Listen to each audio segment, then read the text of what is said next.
प्यारे भाइयों और बहनों, आप सबको दिवाली की बहुत बहुत मुबारक हो। दिवाली एक बहुत ही प्रचलित और शौक से मनाया जाने वाला त्योहार है। हम सब जानते हैं इसके पीछे क्या कथा है, पर कभी कभी सोचने पे हम मजबूर होते हैं कि हम किसी भी त्योहार को जैसे मनाते हैं तो क्यों मनाते हैं ऐसे, पर एक्चुअल में हमें इसको कैसे मनाना चाहिए और इसका मैसेज क्या होता है कि हम इसको किस तरह मनाएं। हमारी जिसकी जितनी जितनी उम्र है उसके हिसाब से हमने हर साल दिवाली मनाई है। तो मेरी 50 दिवालियां हो चुकी हैं, तो यही कुछ मन में सोच के लिखा है। आवत जावत बीत गई दीपावली 50, आवत जावत बीत गई दीपावली 50, किया सभी कुछ विधि पूर्वक, सीखा नहीं कुछ खास। इस त्योहार में हम करते क्या हैं? घर आंगन की करी सफाई, मैं बांट के खाई खूब मिठाई, दीप जलाए फूटे पटाखे, सच धज मित्रों की महफिल सजाए।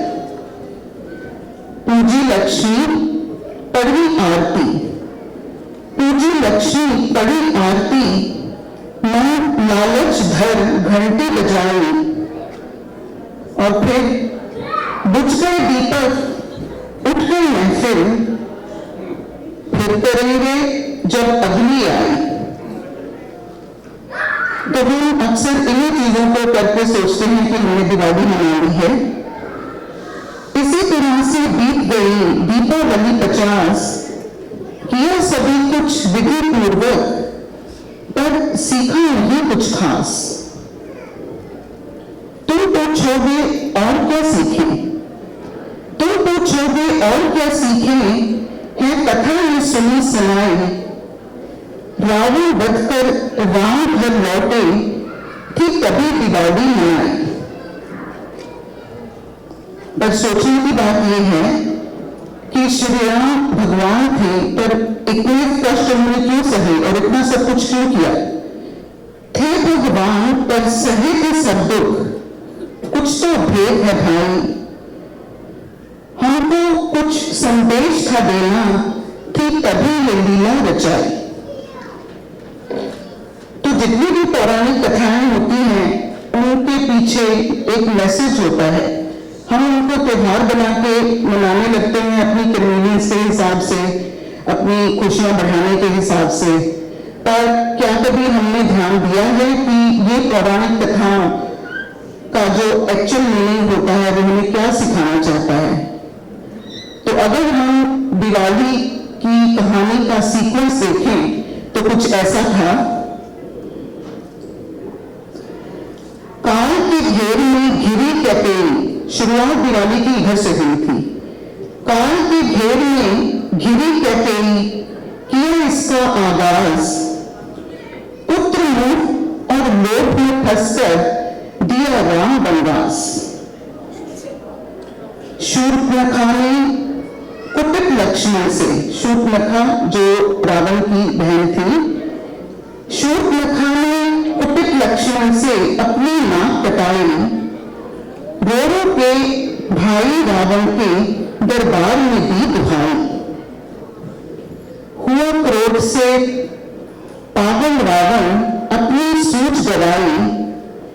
अहंकारी ने श्री राम से लड़ने की सौगंध खाई। तो कुपित होकर जब रावण सीता जी के कुटिया में पहुंचा और उनको देखकर मोहित हो गया और उनको उठा कर ले गया। वेदों ग्रंथों के पंडित पे कान में छड़ी घुमाई, पर नारी पे नजर डालकर अपनी कब्र गवाई। फिर जो हुआ है सबको मालूम, फिर जो हुआ है सबको मालूम, रचा गया इतिहास। घटा था ये सब जिनके कारण काल के दूत है खास। मैसेज में ये मिलता है कि ये सब जो इतनी लंबी कथा हुई, ये सब कुछ जो काल के 5 दूत हैं, काम, क्रोध, लोभ, मोह और अहंकार, ये सब इन पे बेस्ड है।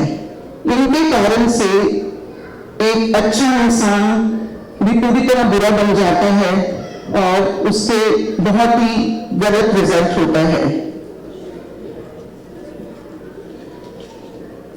तो इससे लिए दिवाली के त्योहार से हमें सीखना क्या है?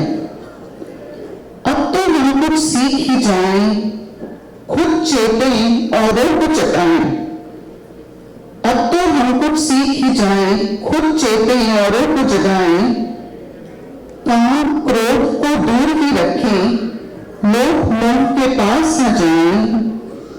अहंकार को जड़ से उखाड़ें, अहंकार को जड़ से उखाड़ें, अंतर पे रावण को जलाएं। तो ये जो रावण है, ये इन बुरी वाइसेस का प्रतीक है जिसको कि हमने अपने अंदर से साफ करना है, हमने अपने अंदर से इसको निकालना है, इसीलिए रावण को जलाते हैं। और इन्हीं काम, क्रोध, लोभ, मोह, अहंकार को अपने मन से निकालने के लिए हमें महाराज जी मेडिटेशन का तरीका सिखाते हैं। वो हमें बताते हैं कि मेडिटेशन पे बैठने से अंतर साफ होता है और कर्म करते हैं। हम और न अपना समय गवाएं, हम और न अपना समय गवाएं, ध्यान का अटल एक नियम बनाएं। मन में राम को रोज बुलाकर, मन में राम को रोज बुलाकर अंतर में नित दीप जलाएं। मन में राम को रोज बुलाकर अंतर में नित दीप जलाएं।